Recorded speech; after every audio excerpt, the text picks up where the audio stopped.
Audio is the most important thing for your live streams and your video content. It is the #1 reason on why a viewer would choose to stay or leave. So in today's video, we're going to go over my OBS audio settings. If you haven't already, make sure you hit that like and subscribe button and help me reach the goal of 100,000 subscribers here on YouTube by the end of 2026. Just a quick disclaimer. These settings are set for me and my environment and my microphone.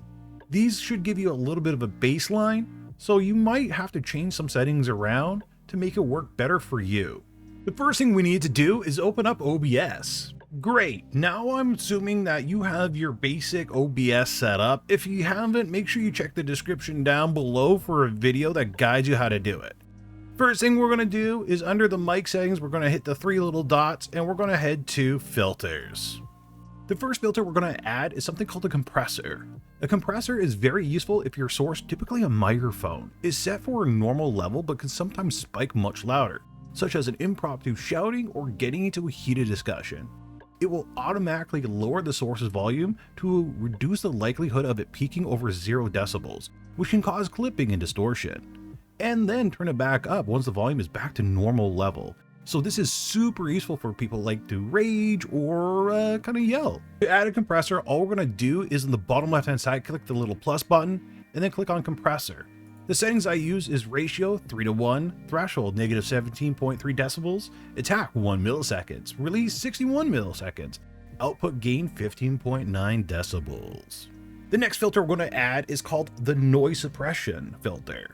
The noise suppression filter can be used to remove mild background noise or white noise that may be in any of your audio sources.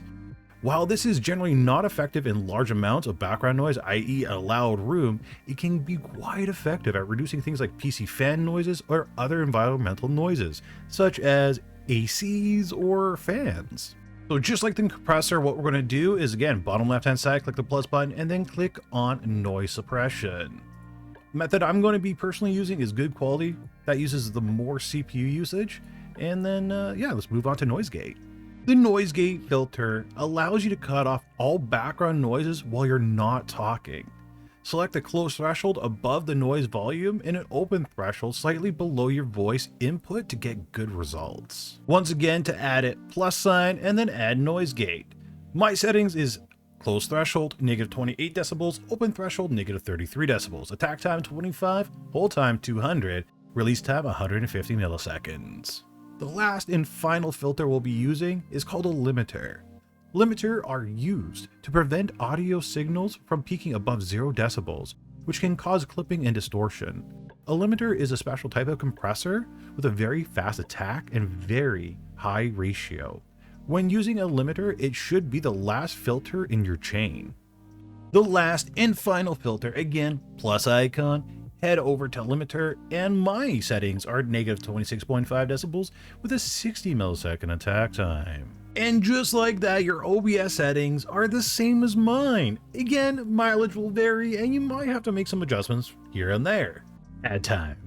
Are you a new VTuber or an experienced VTuber and you might need a little bit of help? Consider joining my Discord. We have thousands of members, tons of different channels to give you the proper assistance that you may require. Links are in the description down below. That's it for today's video. I'm your VTuber Senpai. I stream here on YouTube every Friday, 5 p.m. Pacific Standard Time. So come on by and say hi, and well, I'll catch you all in the next one. Bye.